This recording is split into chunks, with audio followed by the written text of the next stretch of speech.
அன்பு நெஞ்சங்களே, இறைவன் நமக்கு தந்த புதிய நாளிலே இறைவனுக்கு நன்றி கூறி இறை வார்த்தையால் நம் வாழ்வை பயனுள்ளதாக மாற்றுவோம். இறைவன் நம் அனைவரை நிறைவாக ஆசீர்வதித்து பாதுகாத்து வழிநடத்துவாராக. இன்று புனித லூக்கா நற்செய்தியாளர் விழா. லூக்கா நற்செய்தி நூல் பிரிவு 10, இறை சொற்றொடர்கள் 1 முதல் 9 முடிய. அன்பார்ந்தவர்களே, லூக்கா அந்தியோக்கு நகரில் பிறந்தவர். இவர் யூதரல்லாத ஒரு புறவினத்தார். கிரேக்க மொழியை நன்றாக கற்று தெரிந்தவர். ஒரு சிலர் இவரை ஆண்டவர் இயேசுவை தன்னுடைய வாழ்நாளில் சந்திக்காதவர் என்று கூறுவார். இன்னும் ஒரு சிலர் இயேசுவின் 72 சீடர்கள் ஒருவர் எனவும் கூறுவார். இவர் ஒரு மருத்துவர், கைதேர்ந்த ஓவியர். ஆண்டவர் இயேசுவின் உயிர்ப்புக்கு பிறகு இவர் பவுலோடு உடன் சென்று நற்செய்தி பணி ஆற்றி வந்தார். பவுல் செசரியா மற்றும் ரோமை நகரில் சிறையில் அடைக்கப்பட்ட போது லூக்கா தான் அவரோடு இருந்து பவுலுக்கு பேருதவியாக இருந்து வந்தார். பவுலும் லூக்காவை குறித்து பெருமிதம் கொள்வதை அவருடைய திருமுகங்களிலிருந்து படித்தறிகின்றோம். லூக்கா மட்டுமே தன்னோடு இருந்து தனக்கு பக்கபலமாக இருக்கின்றார் என்பதை பவுல் மிக அழுத்தமாக பதிவு செய்கின்றார். பவுலின் மறைவிற்கு பிறகு லூக்கா போயேதியா என்னும் இடத்திற்கு சென்று ஆண்டவர் இயேசு நற்செய்தியை மிக துணிச்சலாக அறிவித்து அங்கே கிறிஸ்துவுக்காக தன்னுடைய உயிரை துறந்தார் என்று இவருடைய வாழ்க்கை குறிப்பிலிருந்து நாம் அறிந்து கொள்கிறோம். ஆண்டவர் இயேசு தனக்கு கொடுத்த தாளந்தை, திறமையை, ஆண்டவரின் மகிமையும் பெருமையும் விளங்க செய்த லூக்கா நற்செய்தியாளர் நமக்கெல்லாம் ஒரு முன்மாதிரி. 3ஆம் நற்செய்தி நூல் எனப்படும் லூக்கா நற்செய்தி.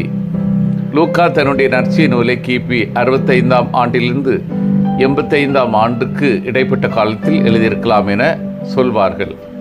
இரக்கத்தின் நற்செய்தி என அழைக்கப்படும் இந்நற்செய்தி நூலில் இன்னும் ஒரு சில உண்மைகள் மேலோக்கி இருப்பதை நாம் நம்முடைய கவனத்தில் கொள்ள வேண்டும். முதலாவதாக, லூக்கா நற்செய்தி எல்லாருக்கும் பொதுவான நற்செய்தி என அழைக்கப்படுகின்றது. எப்படி என்றால், லூக்கா நற்செய்தி நூலை நாம் படித்து பார்க்கும்போது ஆண்டவராகிய மெஸ்ஸியா யூதர்களுக்கு மட்டுமல்ல, அவர் எல்லாருக்கும் பொதுவானவர் என்ற உண்மையை உணர்ந்து கொள்ளலாம். ஆண்டவர் இயேசு உயிர்த்தெழுந்த பிறகு தன்னுடைய சீடர்களுக்கு காட்சி கொடுக்கின்ற போது மெஸ்ஸியா துன்புற்று இறந்து 3ஆம் நாள் உயிர்த்தெழ வேண்டும் என்றும், பாவ மன்னிப்பு பெற மனமாறுங்கள் என எருசலேம் தொடங்கி அனைத்து நாடுகளிலும் அவருடைய பெயரால் பறைசாற்றப்பட வேண்டும் என்றும் எழுதியுள்ளது. இவற்றுக்கு நீங்கள் சாட்சிகள் என்று கூறுகின்றார். இவ்வார்த்தை நாம் கூர்ந்து நோக்கும்போது லூக்கா நற்செய்தி எல்லா மக்களுக்கும் எழுதப்பட்டிருக்கின்றது என்பதை உணர்ந்து கொள்ளலாம். இரண்டாவது, லூக்கா நற்செய்தி பெண்களுக்கு அதிக முன்னுரிமை தரும் நற்செய்தி எனவும் அழைக்கப்படுகின்றது.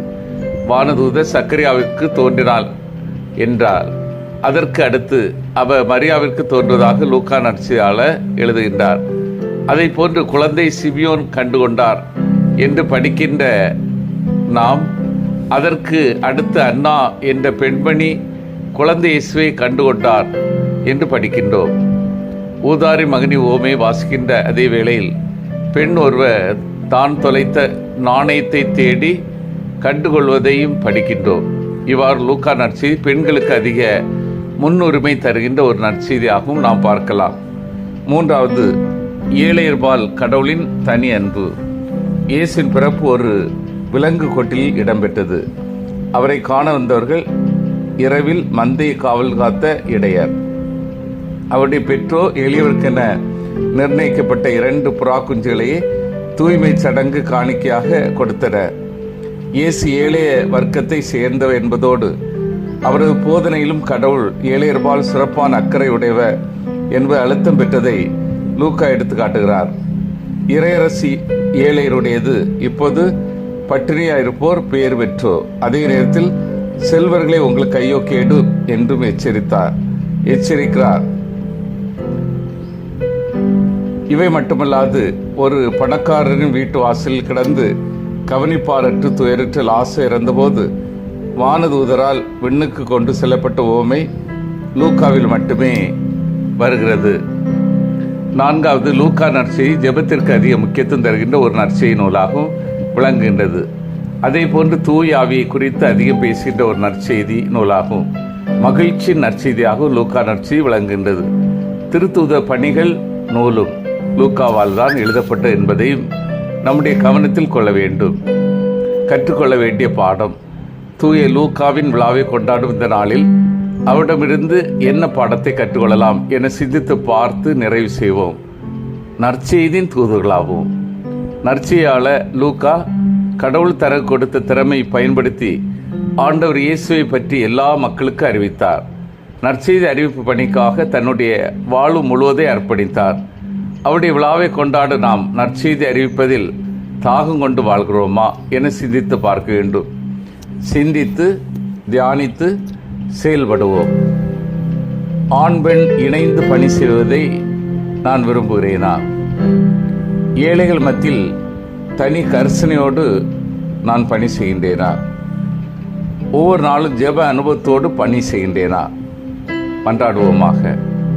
வல்லமை மிக்க இறைவா, நாங்கள் அனைவரும் ஆண் பெண் இணைந்து பணி செய்வதை விரும்பவும், ஏழைகள் மத்தியில் தனி கரிசனையோடு பணி செய்யவும், ஒவ்வொரு நாள் ஜெப அனுபவத்தோடு பணி செய்யவும் வரம் தாரும். ஆமீன்.